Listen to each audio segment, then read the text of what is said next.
తప్పకుండా మీరు కూడా బాగుండాలనేసని మీకు భగవంతుడు ఆయుర ఆరోగ్యాలు ప్రసాదించాలని ఆ శ్రీరామచంద్రమూర్తి అందరూ ఆ భగవంతులు సర్వదేవతల ఆశీర్వాదం ఉండాలని మనస్ఫూర్తిగా కోరుకుంటున్నా. ఎక్కడో బయట ఉన్నారు మీరు, మీరు సంతోషంగా ఫస్ట్ ఆఫ్ ఆల్ మీకు కావాల్సింది మంచి ఆరోగ్యం, మంచి ఆరోగ్యాన్ని భగవంతుడు ఇవ్వాలనేసి మనస్ఫూర్తిగా కోరుకుంటున్నాను. నేను నిజం చెప్తున్నాను. Thank you.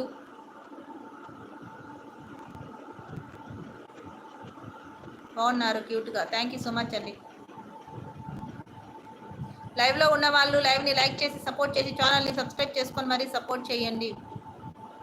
Marriage day 27th month 35 years ago to మళ్ళా ఓకే. వామో 35 years అయిందండి మ్యారేజ్. వెరీ గ్రేట్ అండి మీరు. అసలు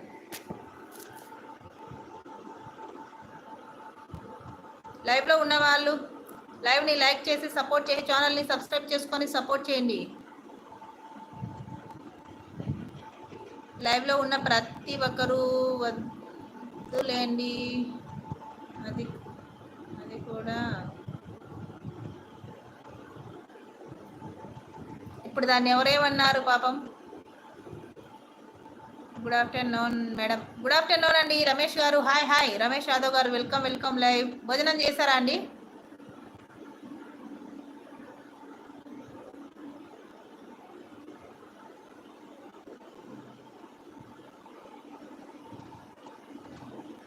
బాబు మీ అక్క నాకు అన్యాయం చేస్తున్నారు, మరి దానికి ఏమంటారు? దానికి ఏమైనా అనాలా ఏంటి? పెళ్లి చేసుకోమనడం తప్ప మరి ఇప్పుడు నిశ్చితార్థం చేసుకొని ఏం చేస్తారేంటి? చల్గయా అనేసనే పెట్టి వెళ్తున్నారు కదా ఫ్లైట్ ఎక్కి. పెళ్లి చేసుకోమాకలేండి, ఎటు నిశ్చితార్థం అయిపోద్ది కదా. ఇప్పుడు ఆయన మీరు ఇద్దరు కలిసి ఒకే ఫ్లైట్లో వెళ్తున్నారు కదా. ఆ ఫ్లైట్లో వెళ్తూ వెళ్తూ ఎగిరిపోతే ఎంత బాగుంటుంది అనేసని ఎగిరిపోండి. అంటే ఇంకా పెళ్ళి ఎందుకు, ఆల్రెడీ నిశ్చితార్థం అయిపోయింది కాబట్టి వెళ్ళిపోండి. ఇంకా అలాగే వెళ్ళండి. సీరియల్స్లో ట్రై చేయొచ్చు కదా రవి గారు. ఆ సినీ ఇండస్ట్రీకే ఒక నమస్కారం అండి బాబు. ఎందుకంటే ఎన్నో వేల మంది పోటాపోటీగా ఉండే ప్రపంచం అది. అందులో సక్సెస్ కావడం అంటే అంత నార్మల్ విషయమే కాదు. చాలు భగవంతుడు మనకు ఇలాంటి అవకాశం, ఒక ప్లాట్ఫామ్ ఇచ్చాడు.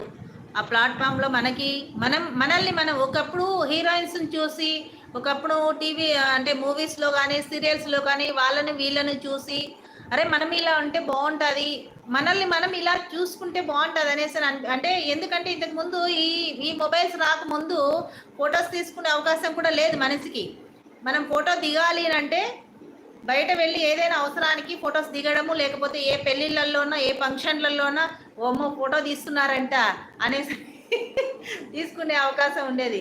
ఈ టచ్ ఫోన్లు వచ్చిన తర్వాత ఇప్పుడు ఇలా తీసుకోవడానికి అవకాశం ఉంది. మనంతట మనమే మనకి ఎలా నచ్చితే అలా ఫొటోస్ తీసుకోవడానికి అవకాశం ఉంది. అలాగే ఈ సోషల్ మీడియాలో మనకి నచ్చినట్టుగా మనము ఒక క్యారెక్టర్ని మనం ఎలా చేయగలుగుతాము, మనం చేయగలుగుతామా లేదా అని మనలో ఉన్న ఆ టాలెంట్ని మనం చూపించుకోవడానికి ఒక అవకాశం ఇచ్చారు. దీన్ని మనకు చాలు. ఇది మనకు కొండంత ఇది అనుకోండి. ఎవరి టాలెంట్ని వాళ్ళు చూపించుకోవడానికి, వాళ్ళలో ఉన్న టాలెంట్ స్కిల్స్ బయట పెట్టుకోవడానికి ఒక మంచి అవకాశం. ఇది మంచి ప్లాట్ఫాము.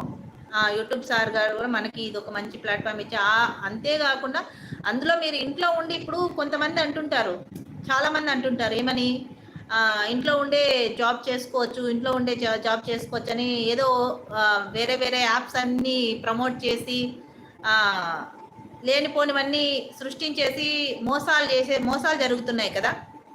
దానికంటే ఇది బెటర్. ఇందులో మీ టాలెంట్ని మీరు చూపించుకుంటూనే మీరు ఏం చేస్తున్నారు ఏముండదు ఇక్కడ. ఉన్నది చెప్పుకోవడం అంతవరకు, ఏదైనా ఉంటే అప్డేట్ అయ్యే ప్రపంచాన్ని చూపించుకుంటూ వెళ్ళడం అంతే. అందులోనే ఉంటూ అందులోనే మనీ సంపాదించుకునే అవకాశాన్ని కూడా మనకి యూట్యూబ్ సార్ గారు ఇచ్చారనమాట. అర్థమైందా?